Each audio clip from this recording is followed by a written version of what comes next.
이 시간 우리에게 주시는 하나님의 말씀은 신약성경 마가복음 2장 1절에서 10절까지의 말씀입니다.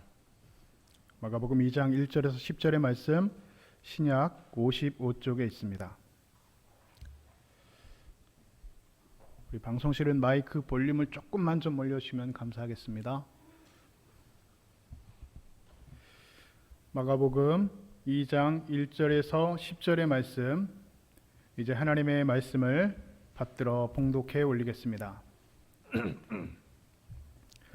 수일 후에 예수께서 다시 가버나움에 들어가시니 집에 계시다는 소문이 들린지라 많은 사람이 모여서 문 앞까지도 들어설 자리가 없게 되었는데 예수께서 그들에게 도를 말씀하시더니 사람들이 한 중풍병자를 네 사람에게 메워 가지고 예수께로 올세 무리들 때문에 예수께 데려갈 수 없으므로 그 계신 곳에 지붕을 뜯어 구멍을 내고 중풍병자의 누운 상을 달아내리니 예수께서 그들의 믿음을 보시고 중풍병자에게 이르시되 작은 자야 내 죄사함을 받았느니라 하시니 어떤 서기관들이 거기 앉아서 마음에 생각하기를 이 사람이 어찌 이렇게 말하는가 신성모독이로다 오직 하나님 한 분 외에 누가 능히 죄를 사하겠느냐 그들이 속으로 이렇게 생각하는 줄을 예수께서 곧 중심에 하시고 이르시되 어찌하여 이것을 마음에 생각하느냐 중풍병자에게 내 죄사함을 받았느니라 하는 말과 일어나 내 상을 가지고 걸어가라는 말 중에서 어느 것이 쉽겠느냐 그러나 인자가 땅에서 죄를 사하는 권세가 있는 줄을 너희로 알게 하려 하노라 하시고 중풍병자에게 말씀하시되 내가 내게 이르노니 일어나 내 상을 가지고 집으로 가라 하시니 그가 일어나 곧 상을 가지고 모든 사람 앞에서 나가거늘 그들이 다 놀라 하나님께 영광을 돌리며 이르되 우리가 이런 일을 도무지 보지 못하였다 하니라. 아멘. 할렐루야. 주일 예배 오신 여러분들을 주님의 이름으로 환영하고 축복합니다. 시간에 우리가 함께 말씀 들을 때에는 우리 목사를 잘 쳐다보시고 그리고 목사를 쳐다볼 때는 여러분 집안에 우환이 있는 사람처럼 이렇게 얼굴 표정을 너무 엄숙하게 짓지 마시고요. 그럼 제가 마음이 떨려가지고 설교하기가 마음이 어려워집니다. 그러니까 살짝 미소를 띠시고 눈에 살짝 미소를 띠시면서 또 옆 사람하고 인사하실 때도 살짝 미소를 띠시면서 인사를 하셔야지 오해하지 않습니다. 특별히 우리가 마스크를 쓰고 있기 때문에 표정이 좀 무표정해질 수가 있으니까 이 시간에 함께 우리 옆에 있는 분들과 함께 인사했으면 좋겠는데요. 우리 지난주 말씀의 제목이 우리 잃어버린 드라크마라는 말씀의 제목으로 함께 은혜를 나누었는데 하나님께 잃어버려진 바 되었는데 그렇게 하나님께 잃어버려진 바도 알지 못하고 어두운 먼지 속에 있는 그런 잃어버린 드라크마 그 여인이 부지런히 찾고 또 찾도록 찾아내어서 마침내 찾아서 즐거워하고 기뻐하였던 것처럼 오늘 우리도 우리 주변에 잃어버린 영혼들, 잃어버린 양들, 잃어버린 드라크마들을 찾도록 찾고 부지런히 찾아내어서 함께 즐거워하고 기뻐하는 저와 여러분 되실 수 있기를 주님의 이름으로 축복합니다.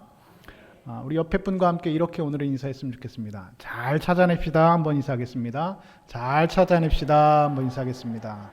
네. 안 하시는 분이 두 분 계셔서 기분 나빠서 한 번 더 하겠습니다. 이번에는 열심히 찾아냅시다. 한번 인사하겠습니다. 시작. 열심히 찾아냅시다.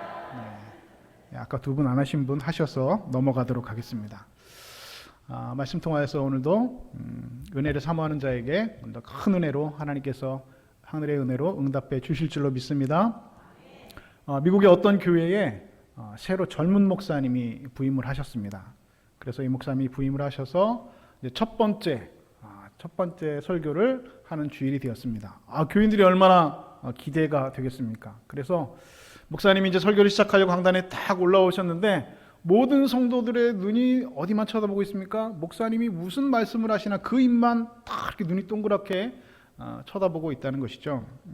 이 목사님께서 이제 강대에 서셔서 설교를 시작하십니다. 그리고 이렇게 말씀하십니다. 여러분, 제가 무슨 설교할 줄 아십니까? 이렇게 물어보시는 거예요.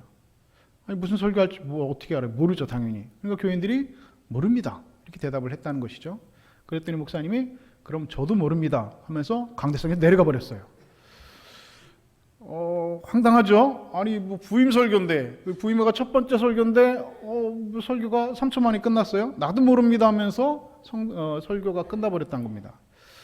그래도 교인들이 야 이거 이상한 목사님이 우리가 모셨나? 해서 이제 그냥 한번 보자 하고선 다음 주가 되었는데 다음 주가 되어서 이제 목사님이 또 설교하려고 설교 시간에 돼서 올라오셨는데 또 교인들이 이렇게 쳐다보시더니 또 이렇게 말씀을 시작하십니다. 여러분 제가 무슨 설교할 줄 아십니까? 이렇게 또 묻는 거예요. 고집이 있어요 목사님이. 지난주하고 똑같이 이렇게 설교를 하실까요? 그래서 교인들이 이제 머리를 썼습니다. 지난주에는 뭐라고 대답했어요? 모릅니다 라고 대답하니까 나도 모릅니다 하고서 내려가 버렸단 말이에요. 그러니까 이번에는 모른다고 안 하고 뭐라고 대답해야 돼요? 네 압니다 이렇게 대답을 했어요. 네. 무슨 설교할 줄 아십니까? 그러니까 교인들이 다 네 압니다 이렇게 대답을 했어요. 그랬더니 목사님이 다행이군요. 그럼 아는 대로 행하십시오. 그리고 또 내려가 버린 거예요. 이제 교인들이 이제 심각해졌습니다. 야, 우리가 새로 우리 젊은 목사님을 우리가 모셨는데, 목사님 이상한 분을 우리가 청빙을 했나 보다. 우리가 이제 큰일 났구나. 우리가 좀 이제 방법을 한번 마련해야겠다. 그래서 교인들이 함께 모여서 이제 그 마음을 모아서 이제 이번 주에도 분명히 또 목사님께서 무슨 설교할 줄 아십니까? 이렇게 대답할 텐데 압니다 하면은 모릅니다 하면은 나도 모릅니다 하고 이렇게 내려가 버리고 압니다 하면 그럼 아는 대로 행하십시오 하고 내려가 버린단 말이에요. 그래서 이번에 우리가 짜자. 교인들이 모여서 짰어요. 어떻게 짜냐면 반은 안다고 대답을 하고 반은 모른다고 대답을 하자. 그러면 뭐 빼박이잖아요. 그렇죠? 외통수잖아요. 뭐 안다고도 하는 반은 알고 반은 모른다고 하면 오늘이 이번 주에는 과연 뭐라고 말씀하시는지 우리가 한번 들어보자. 드디어 기대하고 기다리고 기다리고 기다리던 세 번째 주가 되었습니다. 목사님 설교하러 또 올라오셨죠? 또 역시 이번 주에도 마찬가지로 교인들에게 물어보는 겁니다. 여러분 제가 무슨 설교할 줄 아십니까? 물어보시는 거예요. 근데 어떻게 대답하기로 했다고요? 반은 압니다. 반은 모릅니다. 이렇게 대답하기로 했어요. 우리도 한번 해볼까요? 이쪽 왼쪽에 계신 분들은 압니다라고 대답을 하는 거예요. 자, 한번 우리가 연습을 한번 해보는 거예요. 그것처럼 압니다. 큰 소리로 하셔야죠, 여러분. 재밌습니다. 압니다라고 대답하시고 이쪽에 오른쪽에 계신 분은 뭐라고 대답한다고요? 모릅니다. 자, 한번 연습해 보겠습니다. 여러분, 제가 무슨 설교할 줄 아십니까? 예, 이렇게 된 거예요. 이렇게 된 거예요. 압니다. 모릅니다. 이렇게 된 거예요.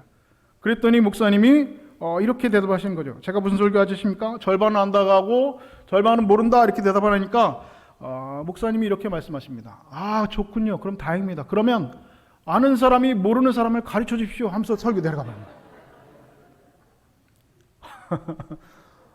아는 사람이 모르는 사람 가르쳐 주십시오. 여러분 우리가 이 이야기가 재미있는 이야기 같지만 사실은 굉장히 큰 의미가 있는 이야기입니다. 이 목사님의 설교가 언뜻 보면 참 황당한 설교 같아 보이지만 여러분 얼마나 지당한 말씀입니까? 저와 여러분 우리는 모두 이미 성경을 잘 알고 있습니다. 어쩌면 너무 많이 알고 있습니다. 그런데 문제는 우리가 성경을 많이 알고 있는데 알고 있는 대로 행하지 않는다는 것이죠. 아는 대로 우리가 행하면 우리 신앙생활의 문제가 크게 없는 것입니다.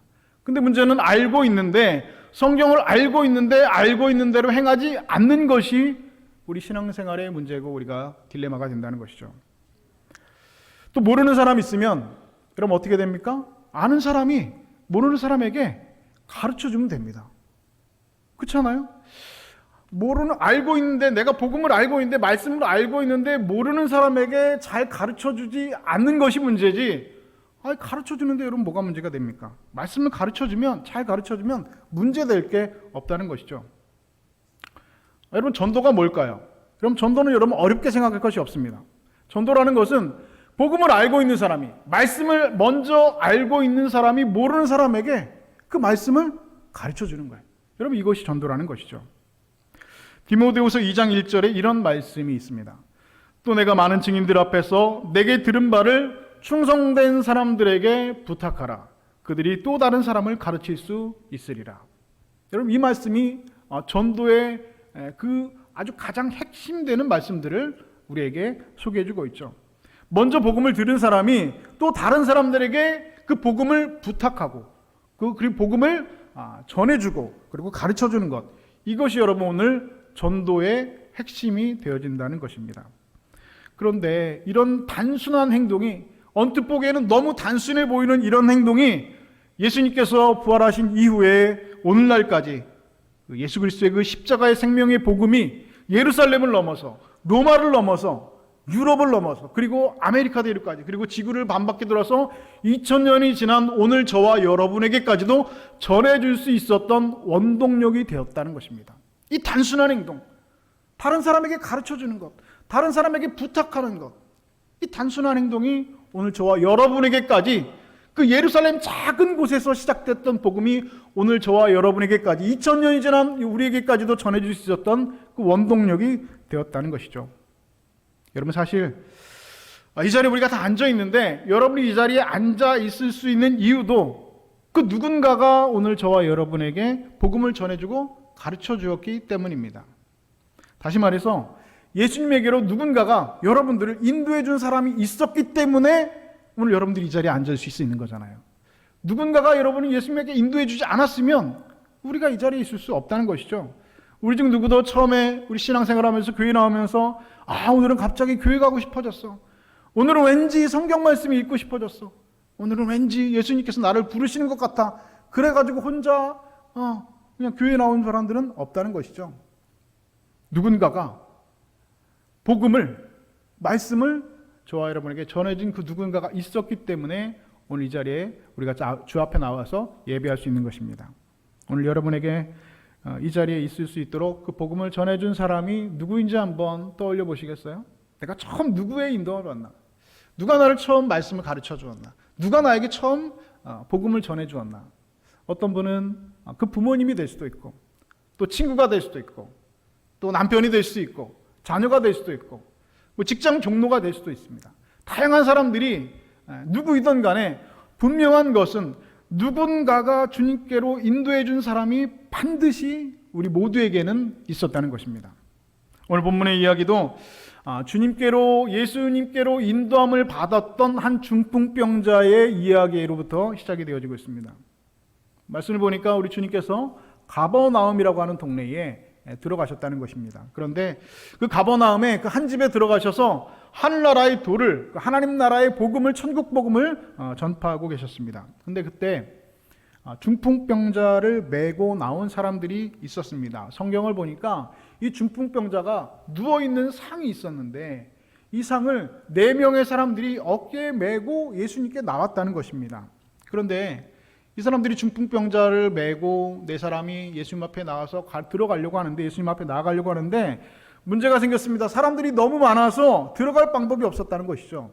그래서 성경을 보니까 이 사람들이 어디로 갔다고요? 지붕으로 올라갔다는 거예요. 우리나라는 가옥 구조가 지붕으로 올라가려면 반드시 사다리가 필요하죠. 근데 여러분, 그 당시에 그 유대의 가옥 구조는요, 이 흙으로 만든 그 네모 반듯한 집에 옆에 계단을 만들어 놨습니다. 그래서 계단을 이렇게 올라가면 옥상이라는 것이죠. 그 옥상의 곡식들을 말리기도 하고 이렇게 쉬기도 하는 그런 용도로 테라스처럼 사용하는 그 공간이 바로 이 계단 옆에 옥상이 있었다는 것입니다. 그래서 예수님께서 사람들이 너무 많이 모여 있어서 못 올라가니까 이 4명의 친구들이 중풍병자를 메고 옆에 있는 계단을 통해서 위로, 그 집 위로 올라갔다는 것이죠. 그리고 이 평평한 지붕에 올라가서 그 중풍병자를 내려놓고 지붕을 뜯어냈다는 것이에요. 여러분 한번 상상해 보시죠. 성경에 보니까 이 중풍병자를 상째로 예수님 앞에 메어 달아서 내렸다고 했다면 여러분 구멍을 얼마나 뚫었어야 될까요? 한번 상상해 보시죠. 이 상이, 한 사람이 누울 수 있는 공간이 있는 상이라면 여러분 우리 집에 있는 문짝 정도 돼야 되지 않겠습니까? 그렇죠? 그런데 웬만한 집의 천정에 구멍이 문짝만하게 났으면 여러분 그게 구멍이 난 겁니까? 집을 부신 겁니까? 집을 부신 거예요. 그 집을 부시면 여러분 집주인에게 뭐라고 소리 들을까요? 아니 지금 당신 뭐 하는 짓이냐고. 왜 너희 집을 다 부시냐고. 그런 소리 여러분 듣지 않겠습니까?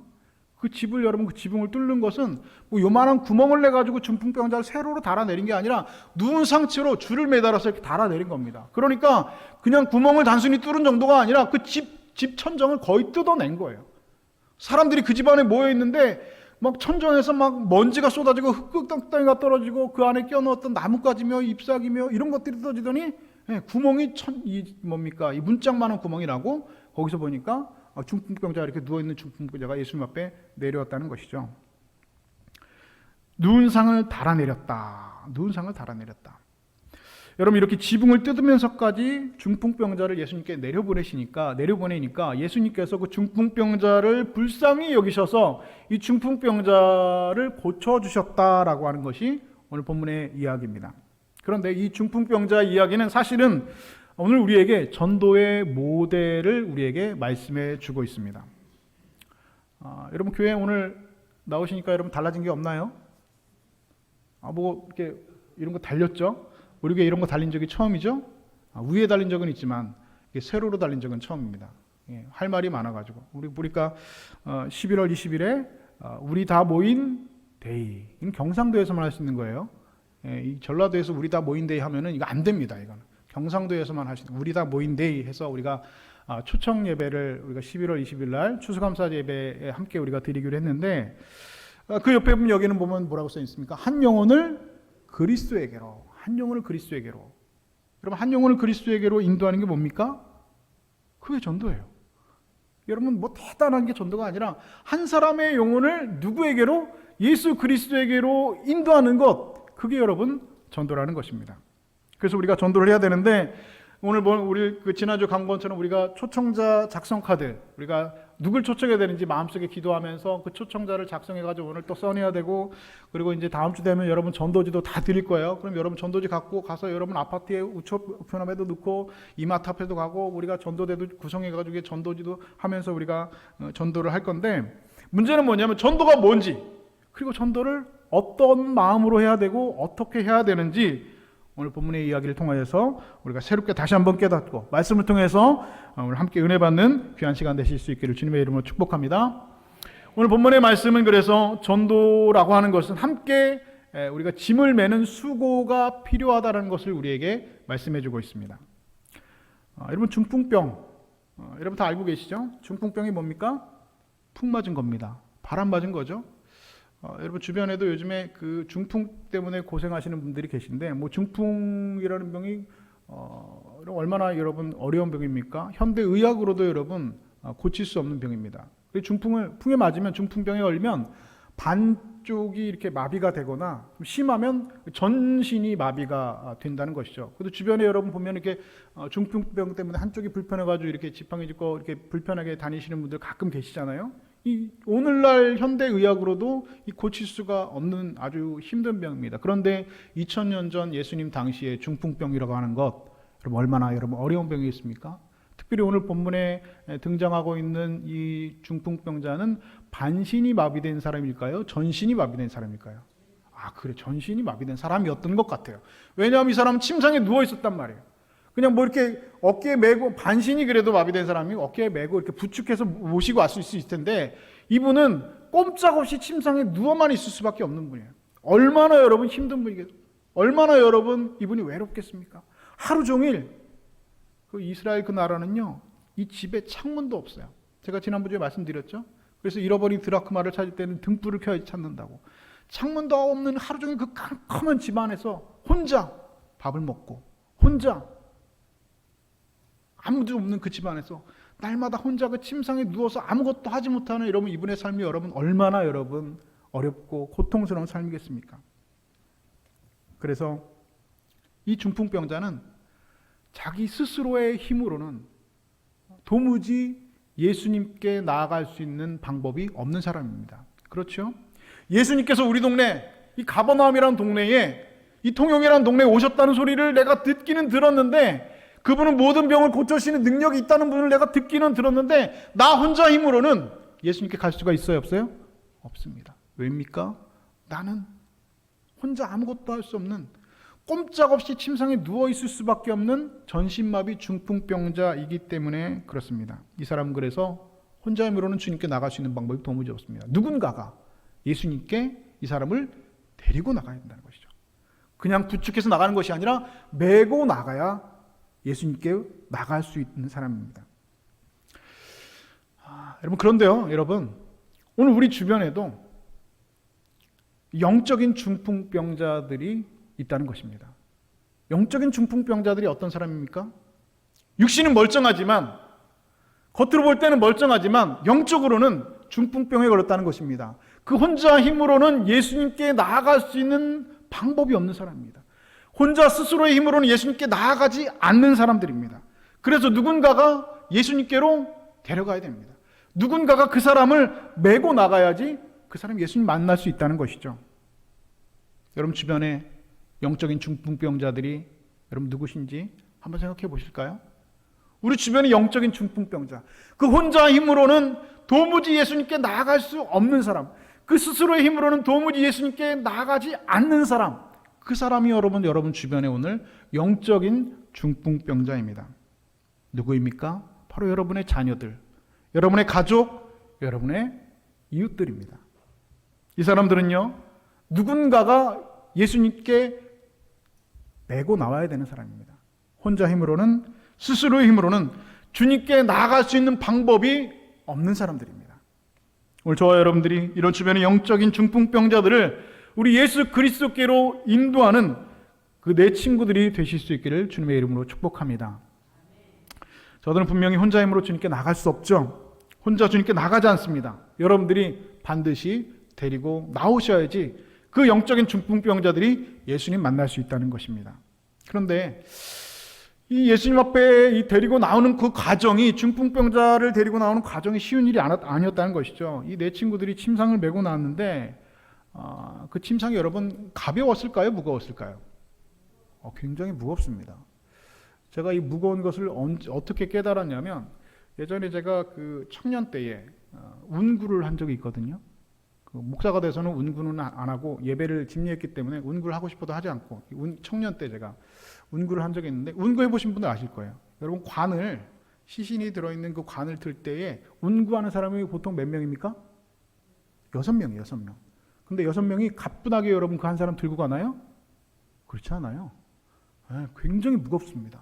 심지어 여러분 이분을 모시고 그 매장지로 갈 때는 산을 이렇게 올라가는 경우도 있는데, 제가 한번 그 운구를 하게 되어서 흰 장갑을 끼고 이 관을 들고, 그렇게 험악한 산도 아니었어요. 산을 올라 6명의 건강한 이 남성들 가는데요, 얼마나 힘들었는지 한겨울에도 땀을 뻘뻘 흘리고 다리 아립해 가지고요 한 3일 동안 고생했던 기억이 있습니다. 그런데 여러분, 이 4명의 친구들이 이 중풍병자를 예수님께 메고 나왔다는 것입니다. 얼마나 걸어왔을까요? 얼마나 먼 곳에서 이들이 예수님 앞에 나왔을까요? 그 덥고 먼지 나는 길을 중풍병자 그 한 사람을 메고 여러분 얼마나 더러워왔을까요? 아마도 이 친구들은 땀에 온몸이 흥건하게 젖었을 겁니다. 저들은 여러분 중풍병자의 부탁을 받은 것도 아닙니다. 그리고 누가 시킨 것도 아닙니다. 저들은 중풍병자 그 한 영혼을, 그 한 사람을 예수님 앞에 인도하기 위해서 그 수고를 마다하지 않고 그 수고를 자처해서 그 길을 떠나고 중풍병자를 예수님께 데리고 나갔다는 것이죠. 이유가 무엇입니까? 예수님께 데리고 나가면, 예수님께 이 중풍병자 데리고 나가면 예수님께서 이 중풍병을 고쳐주실 거라는 믿음이 저들에게는 있었기 때문입니다. 할렐루야. 또 이유가 뭡니까? 그 중풍병자를 사랑하기 때문입니다. 그를 긍휼히 여기기 때문입니다. 그의 아픔을 내 아픔으로 느끼기 때문입니다. 그를 사랑하고 긍휼히 여겼기 때문에 여러분 중풍병자를 메고 나오는 그 수고를 마다하지 않았다는 것이죠. 여러분 그 사랑이 오늘 그 영혼을 향한 긍휼함이 오늘 저와 여러분 가운데 있기를 주님의 이름으로 축복합니다. 한 영혼을 사랑하고요, 그리고 긍휼히 여기고 불쌍히 여기고 그 영혼 주님께로 나오면 그 삶의 문제들, 그 삶에 해결되지 않는 그 중풍병자 같은 그 삶의 문제들이 반드시 해결될 수 있다라고 하는 믿음을 가지고 데리고 나오실 수 있는 오늘 저와 여러분 되실 수 있기를 주님의 이름으로 축복합니다. 그런데 여러분 또 문제가 있죠. 한 생명을 태어나기까지도 여러분 10달 동안 배에 놓고 잉태하고 무거운 몸을 이끌고 가는 그런 수고가 필요한 듯이 한 영혼을 구원시키기 위해서는 여러분 많은 수고가 필요하다는 것입니다. 말로만, 생각으로만은 아닌 짐을 함께 지는 그런 수고가 필요하다는 것이죠. 여러분 전도도 그렇습니다. 생각만으로 되지 않습니다. 우리가 기도만 한다고 전도가 되는 것이 아니라는 것입니다. 무엇이 필요합니까? 행동이 필요합니다. 어떤 행동입니까? 데리고 나오는 행동, 그런 수고, 영적 중풍병자들을 메고 나오는 그런 수고가 필요하다는 것입니다. 그들은 주께로 인도하려면 혼자가 아닌 함께 짐을 메는 그런 합력하는 그런 수고가 오늘 우리에게 필요한 것입니다. 물질로, 시간으로, 몸으로 함께 수고하는 그런 짐을 메는 것이, 짐을 함께 메는 수고가 오늘 저와 여러분에게 필요하다는 것이죠. 그럼 전도하면은요, 돈도 쓰게 됩니다. 시간도 쓰게 되고요. 이런 맨입으로 되는 게 아닙니다. 그분들 여러분 전도하려면요, 사랑해줘야 되고요, 관심 가져주고, 또 밥도 사줘야 되고, 커피도 사줘야 되고, 물질이 들어갑니다. 수고도 들어가고, 시간도 들어갑니다. 그렇지만 그렇게 해서라도 그 한 영혼이 주님을 만나게 된다면, 예수 그리스도께로 나와서 그의 죄사함이 해결받기만 한다면, 예수 그리스도께로 나와서 그 삶의 문제가 노임을 받을 수만 있다면, 예수 그리스도께 나와서 그의 영혼이 구원받을 수만 있다면, 우리의 희생과 그 수고는 세상의 어떤 값진 진주보다 귀한 것이 될 줄로 믿습니다. 다니엘서 12장 3절에 이런 말씀이 있습니다. 많은 사람을 옳은 대로 돌아오게 한 사람은 하늘의 별과 같이 영원토록 비추리라. 할렐루야. 여러분, 한 영혼을 주님께로 인도하는 것 결코 쉬운 일이 아닙니다. 많은 수고와 애씀이 필요하다는 것이죠. 그러나 그 결과는 영원히 하늘의 별과 같이 빛나는 것입니다. 오늘 여러분들이 함께 매는 수고는 우리 주님께서 갚아 주실 것입니다. 여러분들이 그 한 영혼에게 밥 한 끼를 사주면 하나님께서 10배로 갚아 주실 것입니다. 저는 그렇게 기도하고 있습니다. 하나님, 우리 교인들이 우리 초청자들 주님께로 인도하고 11월 20일 우리 함께 우리 다 모인 데 초청하게 해서 밥 한 끼 사주면 하나님께서 10배로 갚아 주십시오라고 저는 기도하고 있습니다. 하나님, 우리 성도들이 밥 10끼를 사주면 하나님께서 또 100배로 갚아 주십시오라고 하나님 앞에 기도하고 있습니다. 사랑하는 여러분, 이 영혼 구원의 귀한 사역에 여러분이 함께 기꺼이 동참하심으로 하늘의 별과 같이 영원토록 빛나시는 믿음의 백성들 되실 수 있기를 주님의 이름으로 축복합니다. 두 번째로는 전도에는 항상 장애물이 있다는 사실 가르쳐주고 있죠. 자, 중풍병자를 메고 힘들게 나왔습니다. 그런데 문제가 생겼죠. 그 문제는 무엇입니까? 2절 말씀해 보니까 많은 사람들이 문 앞에 있어서 들어갈 길을 얻지 못했다고 했습니다. 그 많은 사람들 누구입니까? 오늘 중풍병자에게는요, 마태, 마가, 누가복음에 다 기록되어져 있는데, 이 특별히 누가복음에 보면 조금 자세하게 그 내용이 기록되어져 있습니다. 그런데 누가복음에 보면 그 많은 사람들, 예수님 주변에 모여들었던 그 많은 사람들이 누구였는지 기록을 하고 있는데, 제가 읽어드릴게요. 하루는 가르치실 때에 갈릴리의 각 마을과 유대와 예루살렘에서 온 바리새인과 율법 교사들이 있었는데, 무슨 말입니까? 그날 예수님 주변에 구름처럼 많은 사람들이 많이 있었는데 그 사람들이 어디에서 왔습니까? 각 마을과 유대와 예루살렘에서 온 바리새인과 율법 교사들이 있었다는 것입니다. 여러분, 우리가 전도하는데요, 제일 큰 방해가 여러분 뭔지 아십니까? 사람입니다. 전도하는데 여러분 제일 큰 방해가 되고 장애물이 되는 게 다름 아닌 사람이라는 것이에요. 근데 그 사람이 어떤 사람입니까? 하나님 믿는 사람이에요. 오늘 여러분, 중풍병자가 예수님께 가는데 걸림돌이 되고 장애물이 되었던 사람은 여러분 다름이 아닌 예수님의 주변에 둘러싸고 있는 구경꾼들이었습니다. 바리새인이었고 율법 교사들이었습니다. 저들은 분명히 하나님을 믿는 사람들입니다. 그런데 역설적이게도 하나님을 믿는 그 사람들이 전도를 막고 있다는 것이죠. 오늘 우리도 마찬가지입니다. 여러분들이 전도할 때에, 그리고 전도해서 여러분 그분이 나왔을 때에 그분에게 가장 큰 장애물이 되고 전도하는 데 가장 큰 방해가 되는 것이 여러분 분명히 사람이 될 것입니다. 예수님을 둘러싸고 있는 사람들, 먼저 교회에 다니고 있는 사람들, 그 사람들이 전도의 장애물이 된다는 것입니다. 오늘 여러분, 예수님을 둘러싼 사람들 어떤 사람들이었습니까? 간절한 믿음을 가지고 예수님께 나온 사람들이었다기보다는 호기심을 가지고 나왔던 구경꾼들이었습니다. 그리고 예수님께 딴지걸로 나왔던 바리새인들, 그리고 율법 교사들이었습니다. 오늘날 여러분 교회에서도 이런 구경꾼들 때문에 정말 예수님께 나와야 될 사람들이 나오지 못하는 경우들이 얼마든지 있는 것이죠. 정말 예수님 만나서 구원받고 죄사함 받고 삶의 문제가 해결돼야 될 사람이 있는데, 간절한 사람이 있는데, 누구 때문에? 먼저 교회 다니는 사람들 때문에, 예수님 앞에 그냥 구경하러 나온 사람들 때문에, 그 율법교사와 바리새인들처럼 먼저 하나님을 믿고 있는 그 사람들 때문에 정말로 예수님 만나야 될 그런 영적인 중풍병자들이 예수님을 못 만나고 있다는 것입니다. 그 사람들은 환자는 데리고 나오지도 않고 그냥 예수님 주변에 장사진을 치고 예수님께 나오려고 하는 사람들을 막고 있는 장애물이 되고 있다는 것이죠. 그런데 자기들 스스로는 그것을 알지 못한다는 거예요. 내가 전도에 방해가 되고 있다는 걸 몰라요. 내가 예수님께 나오려고 하는 것이 장애물이 되고 있다는 스스로 몰라요. 나는 열심히 예수 믿고 있다고 생각합니다. 그런데 자신은 모르지만 그 사람이 예수님께 나오는 전도의 방해물과 장애물이 되고 있다는 것입니다. 그게 여러분 목사인 나일 수도 있습니다. 얼마든지 여러분일 수도 있어요. 예수님께서 잡히시던 날 밤 그 마지막 만찬에서 여기에 나를 팔자가 있다 말씀하실 때 가룟 유다가 뭐라 말합니까? 주님, 저는 아니지요? 주님, 저는 아니지요? 여러분 마음속에 에이, 주님, 저는 아니지요 하고 계십니까? 베드로가 그 가룟 유다가 주님, 저는 아니지요? 라고 여러분 그날 밤 문 밖에 나가서 은30 주고 예수님을 팔아넘겼습니다.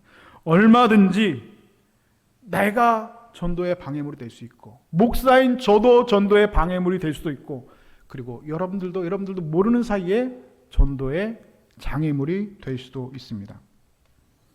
어떤 분이 어렵게 전도를 했습니다. 한 명을 전도해서 교회에 등록을 했어요. 그리고 이분이 교회를 열심히 다니고 있는데 어느 날 갑자기 교회 안 나오겠다는 거예요.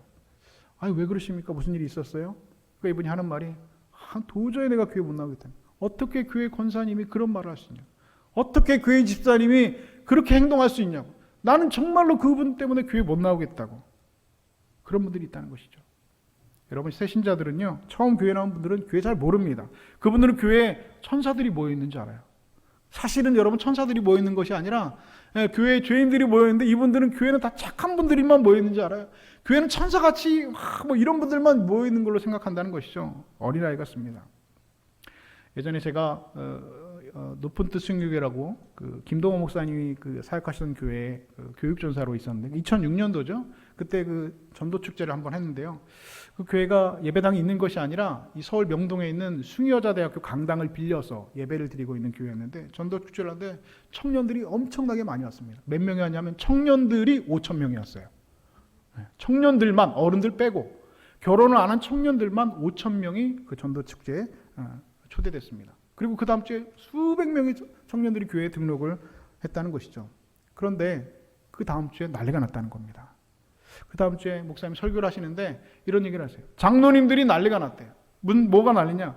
장로님들이 말씀하신 이유가 뭐냐면, 갑자기 교회 예배당에 머리가 노랗고 빨갛고 시퍼런 그 대가리들이, 그러니까 그분 표현, 그 장로님들이 한 표현이에요. 여러분 용서하고 들으세요. 아니, 목사님, 교회 예배당에 노란 대가리, 빨간 대가리, 이 하얀 대가리들이 이렇게 꽃밭이 됐습니다. 예전에는 그냥 이렇게 까맸는데 이렇게 꽃밭이 돼가지고 노란 대가리, 빨간 대가리, 파란 대가리들이 생겨. 이게 무슨 일입니까?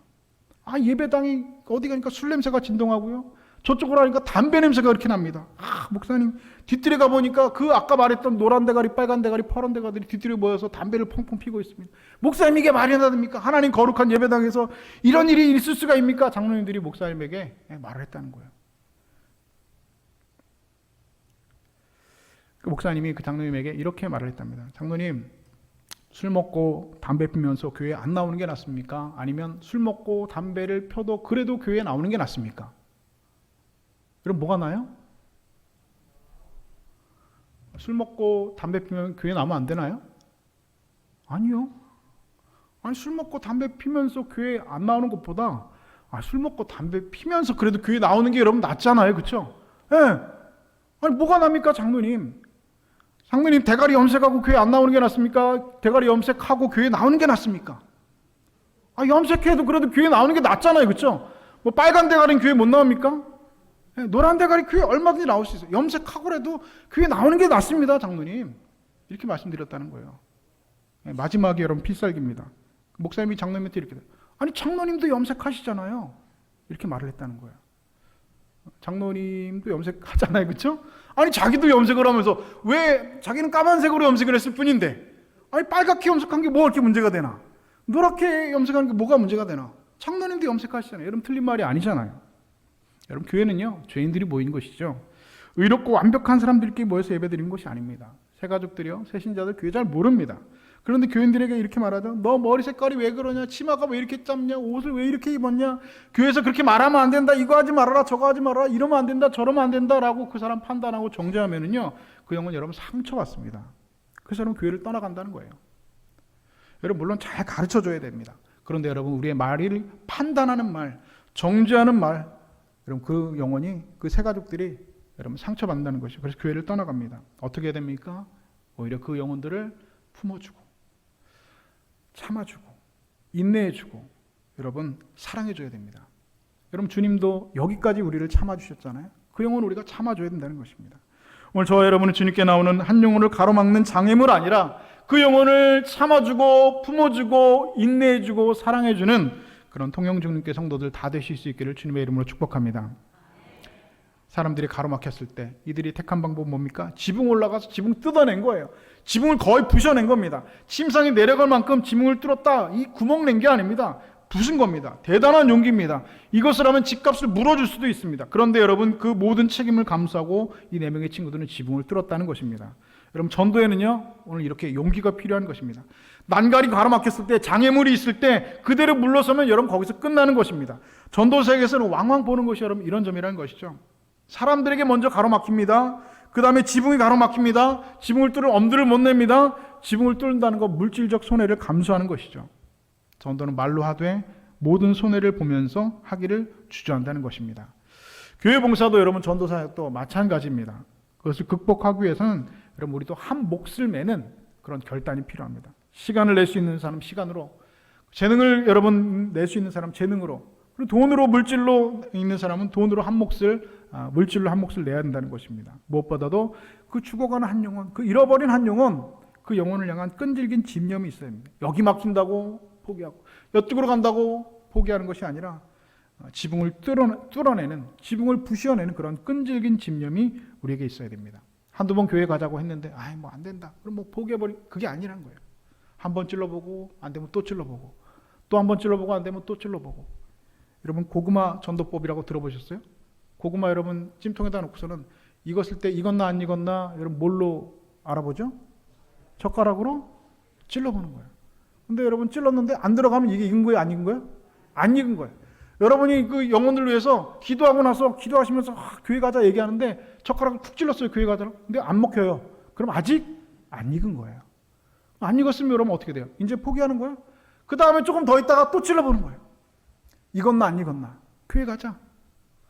또 안 들어가요. 그러면 또 오늘 안 되면 내일 하고, 이번 주 안 되면 다음 주 하고, 올해 안 되면 내년에 또 찔러보는 겁니다. 이래서 안 되고 저래서 안 되고 사람들 때문에 안 되고 지붕이 막혀서 안 되고 뭐 때문에 안 된다고 포기하는 것이나 될 때까지 찔러보는, 이 고구마 전도법이래요. 여러분 잘 찌르시기 바랍니다. 젓가락 하나씩 드시고 여러분 주변에 생고구마들 찜통에 집어넣으시고 찔러보는 거예요. 익었나 안 익었나. 오늘 찔러보고 내일 찔러보고 이번 주에 찔러보고 다음 주에 찔러보고, 교회 가자 교회 가자. 안 되면 될 때까지 찔러보고 지붕을 뜯어서라도.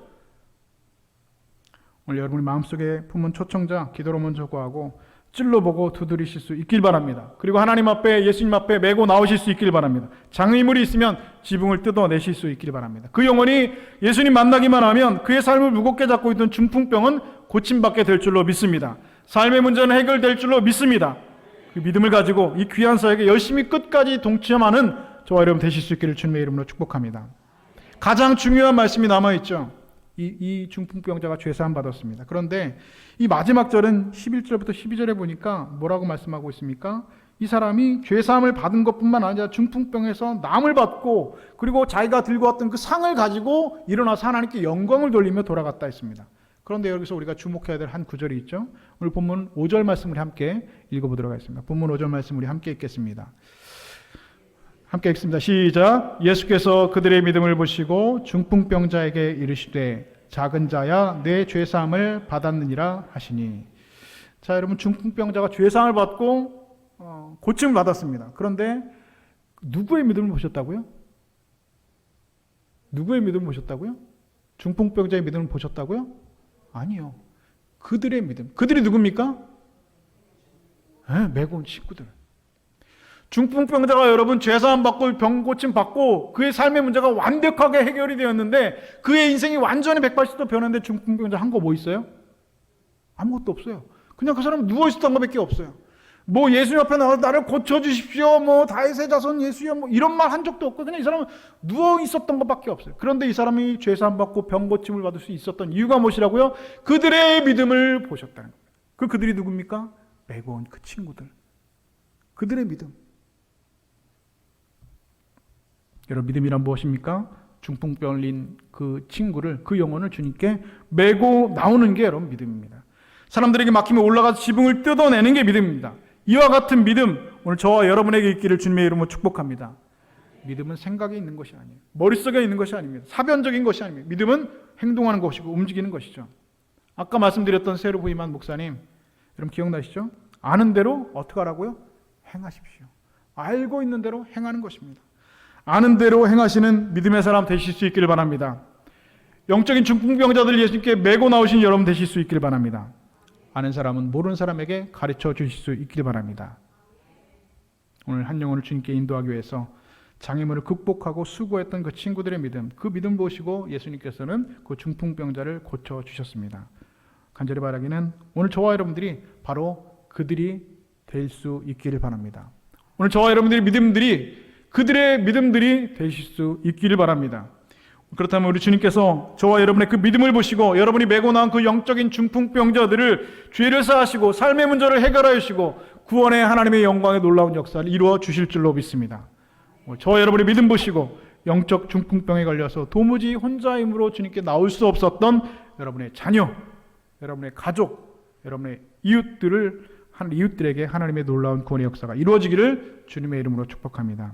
간절히 바라기는 알고 있는 대로 행하시고 그리고 알고 있는 대로 가르쳐 주시고 그런 행동하는 저와 여러분의 그 믿음을 통하여서 잃어버린 양을 찾아내고 잃어버린 드라크마를 찾아내는 하나님의 천국잔치가 우리 교회 안에, 우리 믿음의 공동체 안에 풍성하게 일어나실 수 있기를 우리 주님의 이름으로 간절히 축원드립니다. 기도하겠습니다. 하나님, 아는 대로 행하게 하옵소서. 아는 사람 모르는 사람에게 가르치게 하여 주옵소서. 오늘도 잃어버린 한 영혼을 죄와 삶의 무게로 고통받고 있는 그 한 영혼 찾아내어서 주님께 메고 나와 지붕으로 올라가 그 지붕 뜯고 침상을 달아내는 믿음의 행동, 그 행동하는 믿음의 사람들 되게 하여 주옵소서. 그렇게 오늘도 우리 믿음 보시고 주님 고치시고 치료하여 주시고 회복시켜 주심으로 하나님의 놀라운 구원의 역사가 우리 안에 이루어질 수 있도록 성령님 인도하여 주시옵소서. 예수 그리스도 이름으로 기도드리옵나이다. 아멘.